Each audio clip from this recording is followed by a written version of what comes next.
आस्था channel पर प्रभु की परिभाषा प्रभु की देखकर बहुत से भक्तात्माओं ने ये आशा व्यक्त की कि कोई ऐसा प्रत्यक्ष प्रमाण सामने आवे कि जिससे हमें सिद्ध हो कि परमात्मा कबीर साहब वास्तव में प्रभु हैं। अब कबीर साहब कहते हैं कि पर्वत पर्वत में फिरा कारण अपने राम, जब राम जैसे संत मिले जिन सारे सब काम। कबीर परमात्मा अपनी ही महिमा स्वयं ही गाते हैं और कहते हैं कि परमात्मा से हम जो सुख चाहते हैं, पुत्र बांझ को पुत्र हो, बंद कर दे। ये आपके सामने एक अनमोल उदाहरण है। ये एक परिवार खड़ा है। ये जिला रोहतक हरियाणा के गांव चिड़ी के रहने वाले हैं और इस बहन के जो अब देखो सामने, इस बहन की आयु लगभग 57 वर्ष है और साथ में ये नवजात शिशु इनकी गोद में है। ये इनका पुत्र है। पहले ये सामने जो लड़की खड़ी है,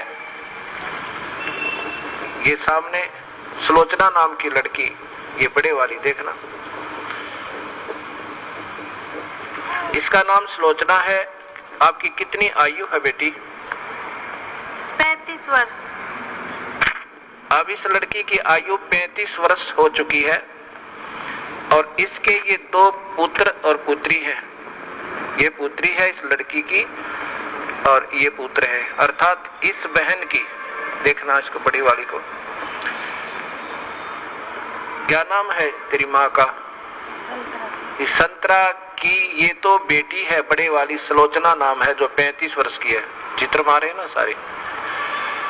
और ये देवती है इसकी और ये देवता और ये इनका दामाद है। इस 35 वर्ष के तक कोई संतान नहीं हुई इस लड़की के, सुलोचना के जन्म के उपरांत। अब इस बहन ने एक अपनी बहन का पुत्र भी गोद लिया। जब वो 10 वर्ष का हो गया तो उसकी मृत्यु होगी। उसकी मृत्यु के बाद ये पागल होगी।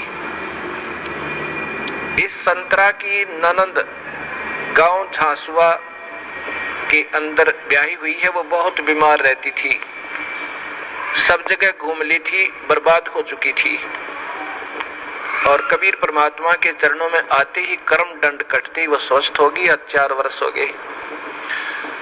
तब वो अपनी बीमारी का इलाज हो जाने के बाद उसने फिर अपनी इस भाभी से प्रार्थना की जिसका संतान नहीं थी। एक पुत्री होने के बाद ये जो सामने आपने चित्र में पुत्र को लिए हुए दिखाई दे रही है।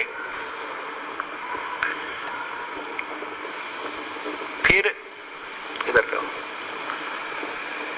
उसने जाकर के अपनी भाभी से, संतरा से प्रार्थना की कि आप यहाँ नाम ले लो। ये पागल हो चुकी थी, ऐसे इसका इलाज भी करवाया गया कि ये पागल हो चुकी है, मेडिकल आदि में ले जाकर। तब इसने प्रार्थना की कि आप हमारे गुरुदेव इस दास का नाम बताया, वहां चलो उनसे उपदेश लो। कबीर परमात्मा की रजा से आपकी ये सूनी गोद भी भरी जा सके है। अब 57 वर्ष की आयु में, और ये अनमोल कहानी करना कोई बच्चों का खेल नहीं है। ये पूर्ण परमात्मा कबीर साहब की समर्थता का प्रत्यक्ष प्रमाण है। ये नहीं मानी कि अब नहीं हो सकता कुछ भी। तब उसने बहुत प्रार्थना की, इसको कह सुन करके यहाँ ले आए इस आश्रम करौथा में। नाम लिया। नाम लेते ही परमात्मा कबीर परमेश्वर ने अनहोनी की। ये बांझ को पुत्र दे, कोढ़ी को काया दे, वो प्रभु कहलाता है। ये गर्भ रहा, ये बच्चा परमात्मा ने भेजा अपनी कृपा से। फिर भी इनके मन में शंका पैदा कर दी इन मूर्ख मार्गदर्शकों ने, क्योंकि ये तो बेचारी सऊदी में थी नहीं, पागल हो चुकी थी। कहा कि तुम्हारे देवता प्रसन्न हो गए, ये तो ऐसे होना ही था। ये 35 वर्ष तक देवता कहां जा रहे थे इनके। यही ये मूर्ख जो मार्गदर्शक कि कहीं तुम्हारी प्रभुता और तुम्हारे ये रोजी रोटी समाप्त ना हो जाए, फिर भी गुमराह करने की चेष्टा की। इनके दिल से यहाँ की आस्था हट गई और फिर अपनी उन्हीं देवी देवताओं के चक्कर में पड़ गई। ये लड़का 14 महीने तक मां के गर्भ से बाहर नहीं आया। सब डॉक्टर पच लिए कि ये लड़का शायद खत्म भी हो जा बालक। फिर वही जिसने इसको नाम दिलाया था, इसकी ननंद, वो गांव गई और उसने कहा कि नादान ने जुल्म कर दिया। ऐसे प्रमाण, प्रत्यक्ष प्रमाण के बाद भी तुम्हारी बुद्धि भ्रष्ट होगी, चलो जाकर माफी मांगे, दोबारा उपदेश ले। तब ये बेचारी यहाँ आई और जो भी उन देवता का दर रखा था वो कुर्डियां बठो क्या ठा गए। नाम लेकर गई, दोबारा माफी मांगी कि मेरे से गलती होगी। तब तीसरे दिन इस लड़के का जन्म हुआ। बोलो सतगुरुदेव की जय। ये सामने आप फिर देखिए इसी पुण्य परिवार को। आज इनसे पूछ कर देखो इन्होंने कितने देवी देवता पूजे थे और क्या क्या इन्होंने ना किया होगा। और कबीर परमेश्वर ने ये सुख दिया जो पृथ्वी पर कोई नहीं दे सकता। ये वो परमात्मा है जो भाग्य के बिना भी दे सकता है।